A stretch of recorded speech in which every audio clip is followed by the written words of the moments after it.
दोन याच्यातून एका याच्यातून सुधारणा बिल जे आहे ते संसदेत मांडलं गेलेलं आहे. काय सांगाल? मला अतिशय आनंद आहे की वक्फ सुधारणा जे बिल आहे ते आता लोकसभेमध्ये मांडण्यात आलेलं आहे. त्याची चर्चा चाललेली आहे आणि मला विश्वास आहे की हे बिल निश्चितपणे पास होईल. खरं म्हणजे भारतीय संविधानाच्या प्रिएम्बलमध्ये जो सेक्युलर शब्द वापरला गेलेला आहे त्याचं प्रत्यंतर आपल्याला या बिलामध्ये पाहायला मिळतं.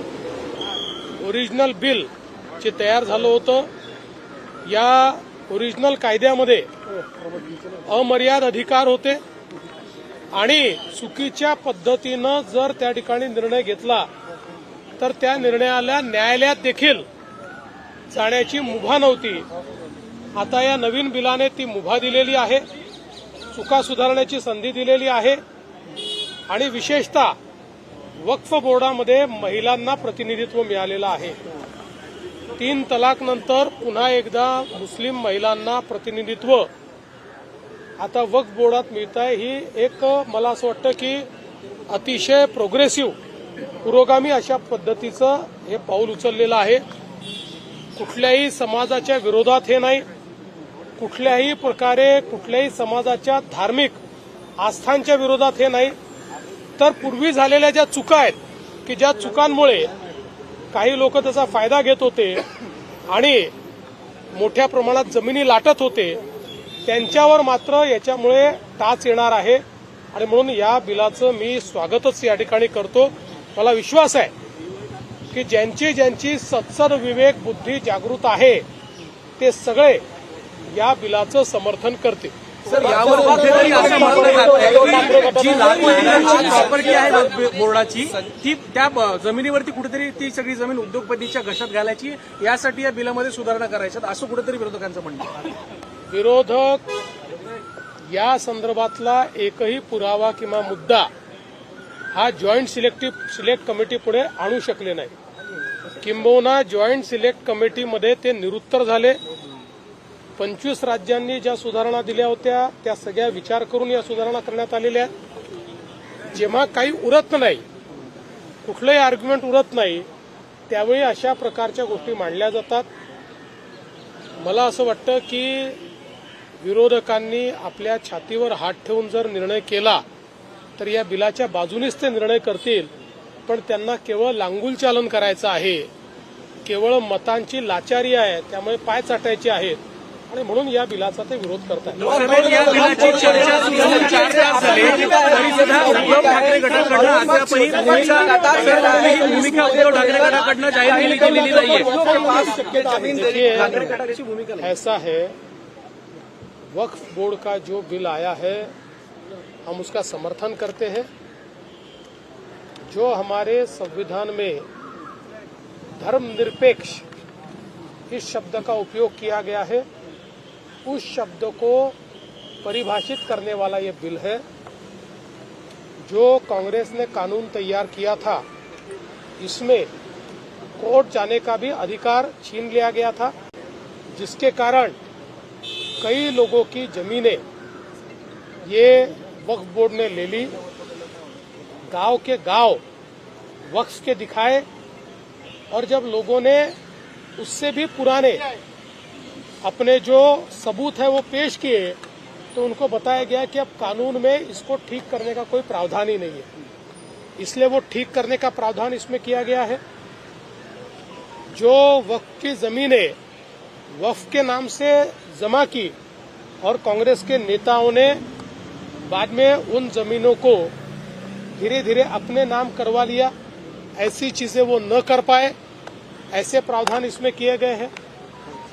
3 तलाक के बाद महिलाओं को फिर एक बार हमारी मुस्लिम बहनों को वक्फ बोर्ड में भी जगह देने का काम इस बिल ने किया है.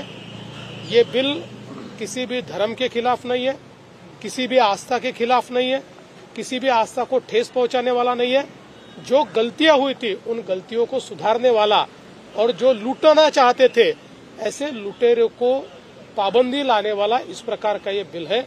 इसलिए मैं ऐसा मानता हूं जिनकी जिनकी बुद्धि में विवेक शेष है, ऐसे सारे लोग इस बिल को पूरे तरीके से मदद करेंगे। उद्योगपतियों को देने की कोशिश है इस तरीके का अखिलेश यादव या दूसरे तमाम सारे लोग ये बोल रहे हैं।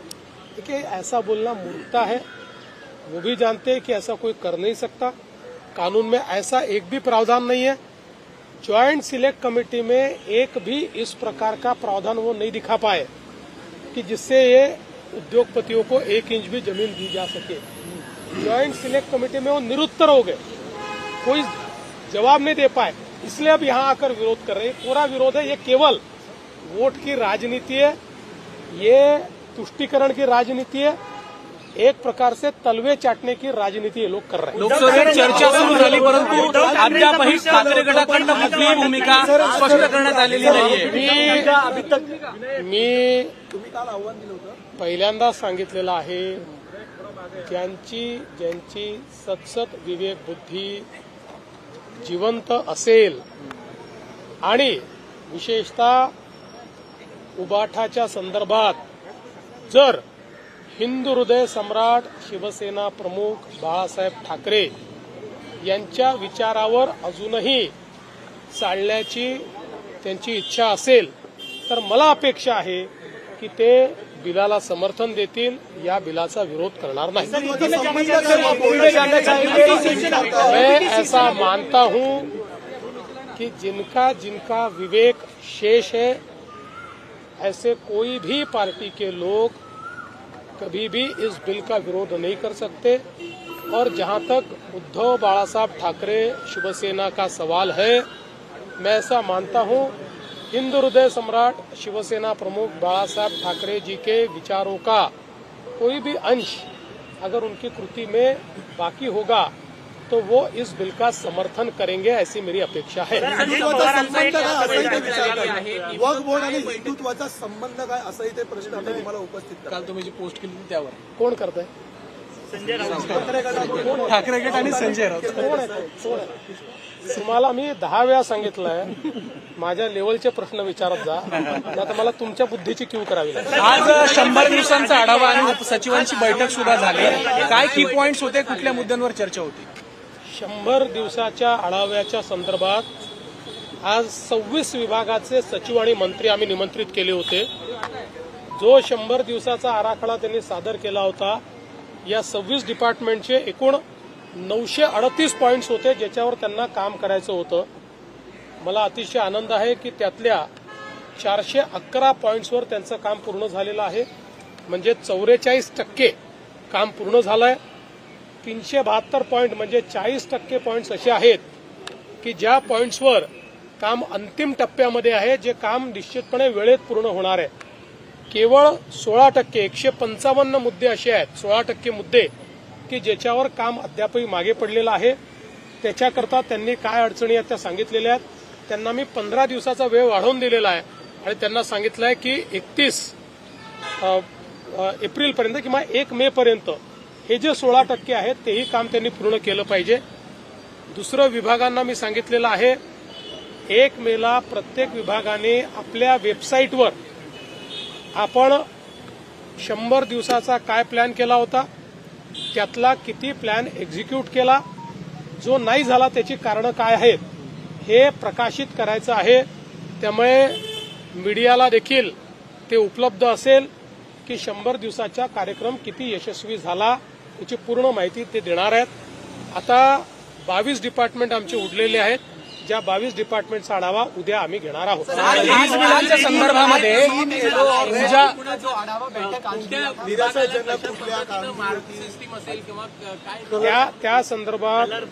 त्या संदर्भात आम्हाला काही माहित नाही, ते आम्ही करत नाहीये। आम्ही क्वालिटी काउन्सिल ऑफ इंडियाला हे काम दिलेलं आहे। क्वालिटी काउन्सिल ऑफ इंडिया यांनी त्यांची मानकं ठरवलेली आहेत, मार्किंग सिस्टीम ठरवलेली आहे। त्यांचा जो रिपोर्ट असेल त्या रिपोर्टवर आम्ही आमचं काय म्हणणं आहे किंवा काय रँकिंग आहे ते ठरवू. भाजप आमदार आज वक्तव्य जे आहे ते चर्चेलं जातं अजितदादांचं. ते असे म्हणतात की काकांच्या आशीर्वादाने माझं सगळं काही व्यवस्थित सुरू आहे. त्यामुळे राजकीय वरच्या चर्चा सुरू चांगलं आहे. मोठ्यांचे आशीर्वाद नेहमी घ्यायचे असतात. त्यामुळे काकांना आशीर्वादापुरतच त्यांनी आता मर्यादित ठेवलं आहे, तुम्ही लक्षात घेत नाही.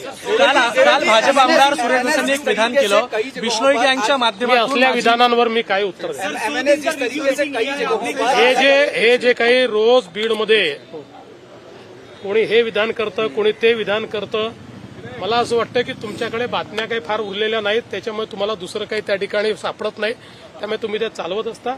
माझ्याकरता बीडची केस अत्यंत महत्वाची होती. त्याचं योग्य प्रकारे आपल्या सीआयडीने विश्लेषण केलं, चार्जशीट दाखल झाली आहे. आता आमचं करता मेन चॅलेंज त्या चार्जशीटच्या अनुसार जेवढे आरोपी आहेत त्यांना कठोरात कठोर शिक्षा मिळाली पाहिजे, याकडे आमचं लक्ष आहे. बाकी तुम्हाला रोज जे मसाले लावायचे ते तुम्ही लावा. वीज संदर्भामध्ये आज बैंक में भी जाकर के जिस तरीके से बघा, सरकारची भूमिका पक्की आहे. मराठीचा आग्रह चुकीचा नाही, तो आग्रह कोणी धरत असेल तर तो योग्यच आहे. पण त्या आग्रहाकरता जर कायदा हातात घेण्यात आला तर कायदेशीर कार्रवाई होईलच. देखिए, ये बात मैं स्पष्ट रूप से कहता हूं, महाराष्ट्र में मराठी के लिए आग्रह करना कोई गलत बात नहीं है. सरकार का भी मानना है कि मराठी का उपयोग ज्यादा से ज्यादा होना चाहिए, किंतु अगर उसके लिए कोई कानून हाथ में लेता है तो कानून उसके ऊपर कार्रवाई करेगा. देवेंद्र जी, आज समीक्षा बैठक की है आपने और समीक्षा बैठक में भी विभागों ने हरा रंग क्रॉस किया है, येलो क्रॉस किया और नॉन रेड में रह गए. कौन से रेड में रह गए? कि जो 100 डेज का कार्यक्रम दिया था उसमें 26 विभागों का आज हमने आढ़ावा लिया है. 26 विभागों में हमने कुल मिलाकर 938 एक्शन पॉइंट्स दिए थे, जिसमें से 411 एक्शन पॉइंट कंप्लीट हो चुके हैं, यानी 44%. 372 एक्शन पॉइंट्स ये अंतिम चरण में है, यानी 40%. इसका मतलब 84% 100 दिनों का कार्यक्रम एकदम लाइन पर है. केवल 16% पॉइंट्स ऐसे हैं कि जो थोड़ा उसको और समय लगने वाला है, उसके लिए 2 हफ्ते मैंने बढ़ा के दिए हैं.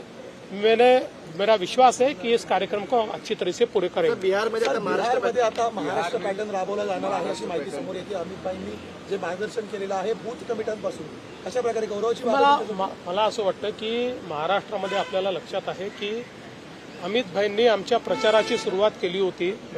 सगळ्या विभागात जाऊन कार्यकर्त्यांमध्ये उत्साह आणला होता आणि आम्ही बूथपासनं तर वरपर्यंत सगळ्या व्यवस्था असतील, नरेटिव्हच्या व्यवस्था असतील, या सगळ्या गोष्टींवर फेक नरेटिव्ह संपवण्यावर आम्ही खूप मोठी मेहनत केली आणि त्यामुळे लोकसभेतला फेक नरेटिव्ह आम्ही किल केला आणि थेट नरेटिव्हने त्याचा मुकाबला केल्यामुळेच आम्ही जिंकलो आहोत. त्यामुळे निश्चितपणे हे चांगलं मॉडेल आहे.